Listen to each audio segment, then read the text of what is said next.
রাতের অন্ধকারে এরকম গ্রামের নিরিবিলি রাস্তায় হাঁটতে খুবই ভালো লাগে। অনেকটা ভয়ও কাজ করে, অনেকটা ভালো লাগে। সব কিছু মিলিয়ে খুব সুন্দর একটি ওয়েদার থাকে এই সন্ধ্যার সময়, যখন সূর্যটা ডুবে যায় এবং রাতের আঁধার ঘনিয়ে আসে।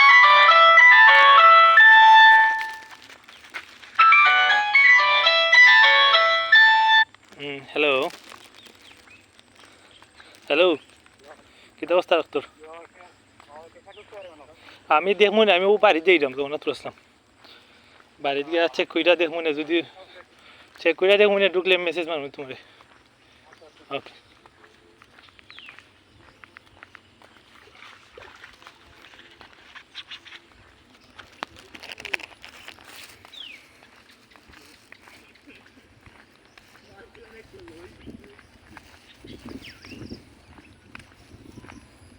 আলিম কত পানি ন কমে গেছে, যাইতে পারবো?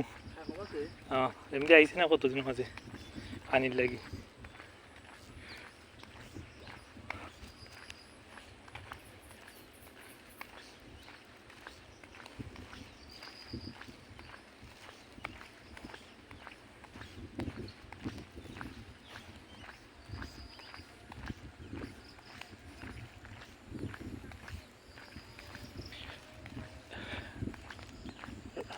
রাতের অন্ধকার প্রায় নেমে আসছে, এটা রাস্তাটা অনেকটা ভুতুড়ে পরিবেশ তৈরি হয়ে যায় যখন রাতের আঁধার নেমে আসে।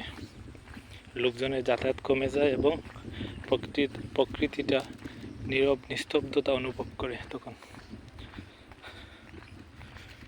খুব সুন্দর লাগে এই আকাশটা, নিচে পানি, উপর নীল আকাশ, গাছের অন্ধকার মধ্যখানে খুব ভালো একটা সিনারি আসছে সামনে।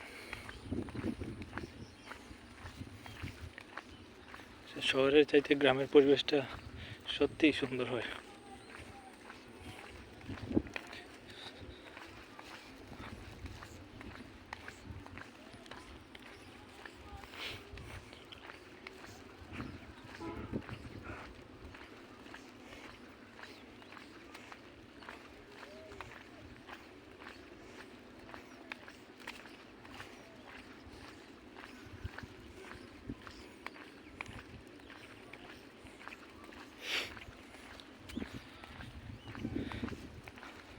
কিছুদিন আগে যখন বন্যার পানি ছিল, এই রাস্তাটা পানির নিচে নিমজ্জিত ছিল, প্রায় 2 ফুটের উপরে পানি ছিল এখানে।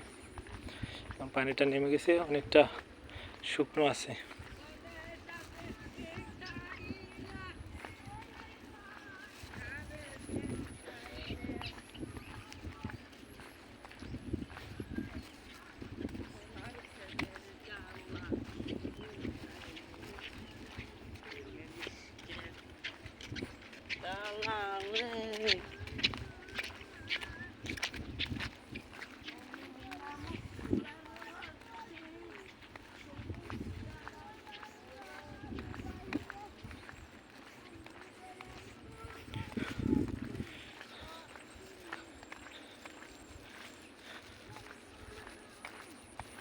একটু সামনে এগুলোই পানি, রাস্তার মধ্যে অনেকটা পানি, অল্প না, অনেকটা পানি। ছোট একটা সাঁকো আছে এখানে, রাস্তা ভেঙে গেছে, ভেঙে যাওয়ায় গ্রামের লোকজন মিলে সাঁকো তৈরি করেছে। এই যে রাস্তাটা আপনারা দেখতে পাচ্ছেন, পানি,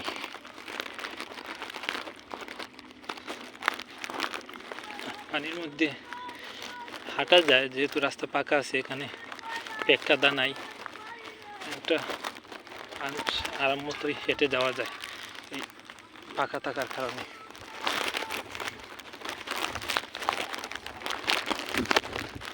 তো আমি এটা ভিডিও করতে করতে যাবো, আপনারা দেখতে পাচ্ছেন এই যে পানির মধ্যে হাঁটতেছে,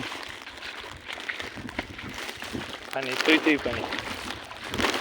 এটা একটা ভয়েরও কারণ, রাত্রির মধ্যে পানি দিয়ে হেঁটে যাওয়া, অনেক সময় সাপ বা অন্য কোনো প্রাণীরও ভয় থাকে।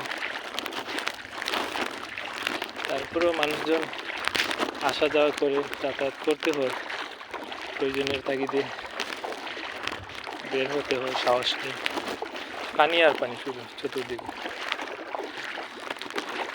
আমার কাছে এই বর্ষা মৌসুমে গ্রামের এই পানির দৃশ্যটা ভালোই লাগে।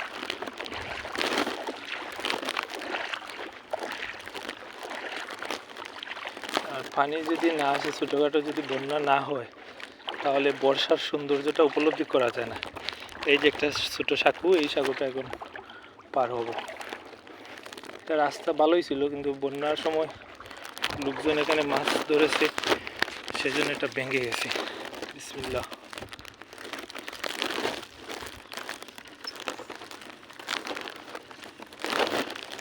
আল্লাহর নাম নিয়ে সাগরটা পার হচ্ছি, সহি সালামতে পার হতে পারি।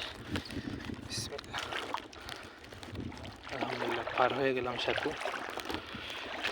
সাঁকুটা পার হয়ে গেলাম। এখন অনেকটা ভালোই আছে রাস্তা, পানি হলেও ভালো। এদিকটা পানির শব্দ তো আপনি শুনতে পাচ্ছেন, পানি আর পানি পানি। এটা হয়তো পানিটা কমে যাবে আরও 2-4 দিন পরে, যদি বৃষ্টি না হয়। বৃষ্টি হলে এই পানিটা তাড়াতাড়ি কমবে না। আর বন্যার পানি এইভাবে আটকে থাকার কারণ হচ্ছে সব জায়গায় রাস্তাঘাট হচ্ছে। যেখানে আগে ব্রিজ ছিল, এখানে ব্রিজ ভেঙে রাস্তা, পাকা রাস্তা তৈরি হচ্ছে। কালপাট নাই, পর্যাপ্ত পরিমাণে পানি যাতায়াত করার ব্যবস্থা না থাকার কারণে এইরকম অবস্থা তৈরি হয়। আমি মনে করি যে এই যে ছোটোখাটো বন্যা, এটা হচ্ছে মানব সৃষ্ট বন্যা। আমরাই এই বন্যা তৈরি করি, এই পরিবেশটা। যদি পানি যাতায়াতের রাস্তা থাকতো, তাহলে এই পানিগুলো এভাবে ফুলে ফেপে উঠতো না, বন্যার পরিস্থিতি তৈরি হতো না। এটার জন্য আমরা মানুষরাই দায়ী।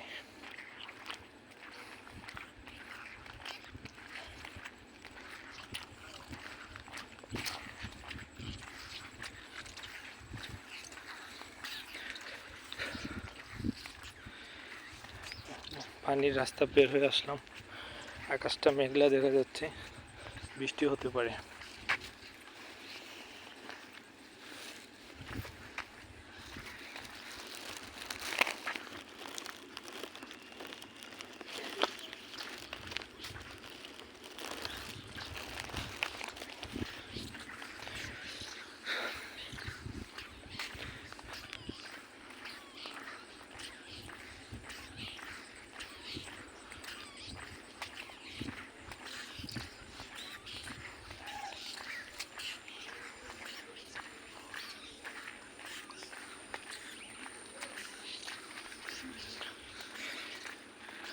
রাস্তায় অনেক অপরিচিত লোকজন চলাচল করে। এখানে গুচ্ছগ্রাম দেওয়া হয়েছে সরকারিভাবে, প্রায় 500-র মতো ঘর দেওয়া হয়েছে। অনেক লোকজন বিভিন্ন জায়গা থেকে এসে এখানে বসবাস করতেছে। সেজন্য একটা স্ট্রিট লাইট, রোডের বিভিন্ন জায়গায় স্ট্রিট লাইট থাকায় অনেকটা আলো থাকে, এজন্য নিরিবিলি নিরাপদে চলাফেরা করা যায় রাত্রিবেলা।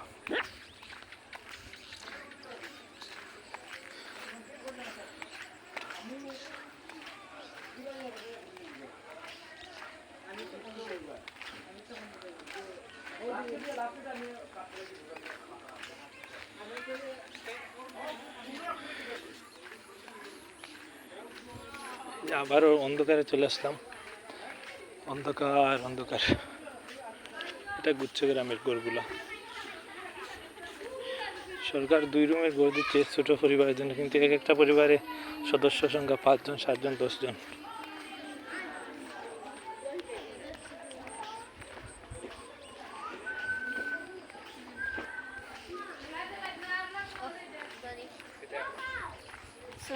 ওয়ালাইকুম আসসালাম। এই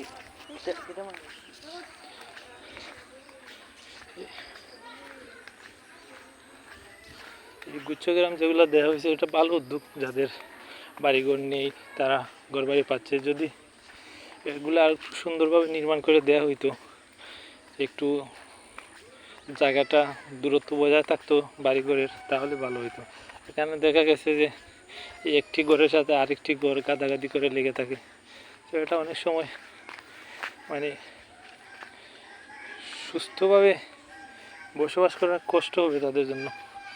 কারণ ঘনবসতি থাকলে এখানে রোগ জীবাণু রোগ ব্যাধিও আক্রমণ করে।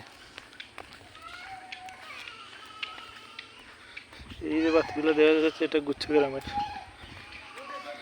এমনও দেখা যাচ্ছে যে একটি ঘরের সামন আর একটি ঘরের পিস, এভাবেই তৈরি হয়েছে ঘরগুলো। যদি আরেকটু সুন্দর হইতো ভালো হইতো লোকজনের জন্য।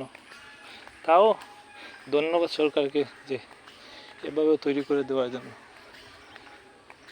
এতেই অনেক লোকজন অনেক উপকৃত হয়েছে। ধন্যবাদ বাংলাদেশ সরকারকে অসহায় মানুষদের জন্য এই গৃহগুলা নির্মাণ করে দেওয়ার জন্য।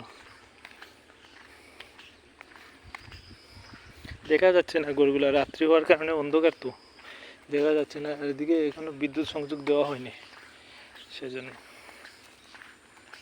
আমি একদম অন্ধকারের মধ্যে দিয়ে হাঁটতেছি। খুব অন্ধকার, চতুর্দিকে গাছ গাছালি আর অন্ধকার। সামনে একটা স্ট্রিট লাইট আছে।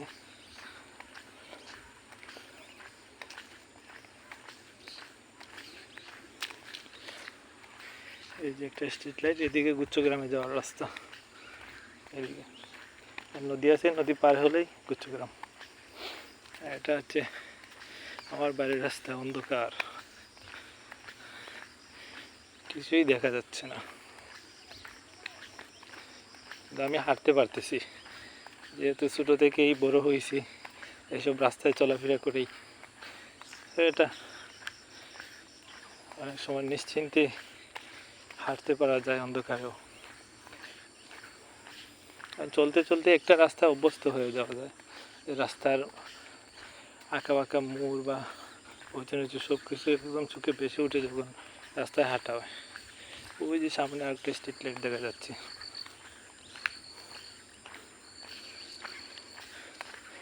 এই স্ট্রিট লাইটগুলাই অনেক সময় অন্ধকারে নিশ্চিন্তে চলতে সাহস যোগায়। তো বাড়ির কাছাকাছি চলে আসছি,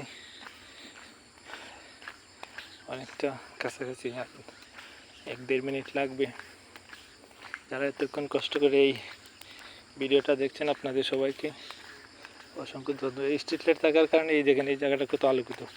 যদি সমস্ত জায়গায় এরকম স্ট্রিট লাইট থাকতো সমস্ত জায়গায় এরকম আলোকিত হতো। এদিকে আর একটা রাস্তা, এটা হচ্ছে আমার বাড়ির রাস্তা। এটা রাস্তাটা পাকা আছে, উঁচু আছে, এখানে কোনো পানি উঠে নাই। অন্ধকার, ভিডিওতে রাস্তা বলে বোঝাই যাচ্ছে না এদিকে। এটা একটা পাকা রাস্তা, সিসি ঢালাই দ্বারা এটা পাকা করা হয়েছিল 2022-এর বন্যার 1 সপ্তাহ আগে। আমি আমার বাড়ির সামনে চলে আসছি। ভিডিওটা যারা এতক্ষণ দেখতেছেন আপনাদের সবাইকে অসংখ্য ধন্যবাদ।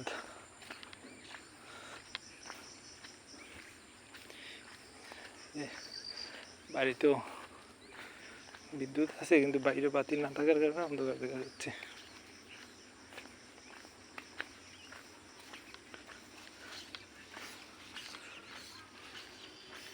এই যে এটা হচ্ছে আমার ঘর।